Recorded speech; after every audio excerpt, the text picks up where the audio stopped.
सोमपुर गांव बहुत पुराना था। बूढ़े पेड़ हवा में जैसे राज की बातें कर रहे हों। उनकी जड़ें धरती में बहुत गहरी थी। गांव के बीचों बीच एक कुआं था। ये जिंदगी का नहीं, डर का सोर्स था। लोग इसके बारे में फुसफुसाते हुए बात करते थे। वो इसे आत्माओं का कुआं कहते थे। कहानी ये थी कि यहाँ पर भूली हुई आत्माएं रहती हैं। रात में उनकी चीखें गूंजती थीं। उनका दर्द पानी में घुल जाता था। जो कोई भी अंधेरा होने के बाद इस कुएं से पानी निकालने की हिम्मत करता था, उसका हश्र बहुत बुरा होता था।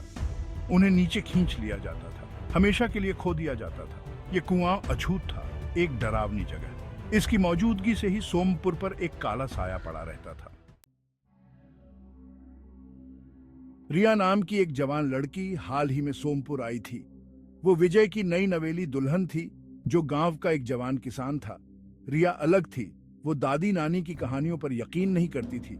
कुएं के बारे में बातें सुनकर उसे हंसी आती थी। वो लोगों के डर पर हंसती थी। भूत और आत्माएं, बच्चों वाली बातें, वो कहती थी। विजय बस अपना सर हिलाता था। रिया, प्लीज किस्मत को मत आजमाओ। ये कुआं खतरनाक है, इससे दूर रहो। पर रिया जिद्दी थी। उसे सबूत चाहिए था। वो इन आत्माओं को अपनी आंखों से देखना चाहती थी। एक रात बहुत तेज तूफान आया। हवा बहुत तेज चल रही थी। खिड़कियों पर बारिश की मार पड़ रही थी।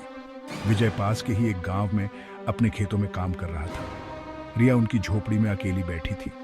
तूफान की आवाज से उसे डर नहीं लग रहा था। गांव वालों की खामोशी उसे डरा रही थी। ऐसी रात में कोई भी बाहर निकलने की हिम्मत नहीं करता था। तूफान में कुएं का डर 10 गुना बढ़ जाता था। रिया के दिमाग में एक ख्याल आया, एक चैलेंज। वो कुएं पर जाएगी। वो साबित करके दिखाएगी कि ये सब बस अंधविश्वास है। हाथ में लालटेन और दिल में अड़ियल पन लिए वो तूफान में बाहर निकल गई। कुएं का रास्ता बहुत ही खराब था। रिया के पैर कीचड़ में धंस रहे थे। कांटे उसके कपड़ों को फाड़ रहे थे। हवा जैसे उसकी लालटेन छीन लेना चाहती थी। पर वो आगे बढ़ती रही। आखिरकार वो कुएं के पास पहुंच ही गई। आज ये पहले से कहीं ज्यादा डरावना लग रहा था। पुराने पत्थरों से ऐसा लग रहा था जैसे उनमें से बुराई टपक रही हो। रस्सी पुरानी और घिसी हुई हवा में डरावनी आवाज कर रही थी। रिया ने अंधेरे में झांका। नीचे पानी काला और शांत था। उसकी रीढ़ की हड्डी में सिहरन दौड़ गई। पहली बार उसे थोड़ा डर महसूस हुआ, पर अब पीछे हटने का कोई मतलब नहीं था। रिया ने गहरी सांस ली और बाल्टी को कुएं में उतारा। रस्सी ने आवाज की जैसे विरोध कर रही हो। जैसे ही उसने रस्सी को ऊपर खींचना शुरू किया, गहराई से एक आवाज आई। मेरी नींद में कौन खलल डाल रहा है?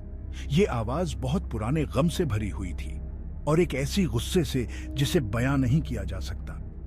बाल्टी रिया के हाथ से छूट गई और कुएं में वापस गिर गई। वो डर के मारे पीछे हट गई। अंधेरे से एक साया उठने लगा। सफेद रंग का एक धुंधला सा धब्बा जो इंसान का रूप ले रहा था। उसकी आंखें एक अजीब सी रोशनी से चमक रही थीं। उसने रिया की तरफ हाथ बढ़ाया। उसका स्पर्श ठंडा और अजीब था। रिया चीखी और पीछे हट गई। वो भागने के लिए मुड़ी, पर वो साया उसकी तरफ बढ़ता रहा। उसकी आवाज उसके कान में एक दर्द भरी फुसफुसाहट की तरह थी। तुमने वो देख लिया जो तुम्हें नहीं देखना चाहिए था। अब तुम्हें यहीं रहना होगा।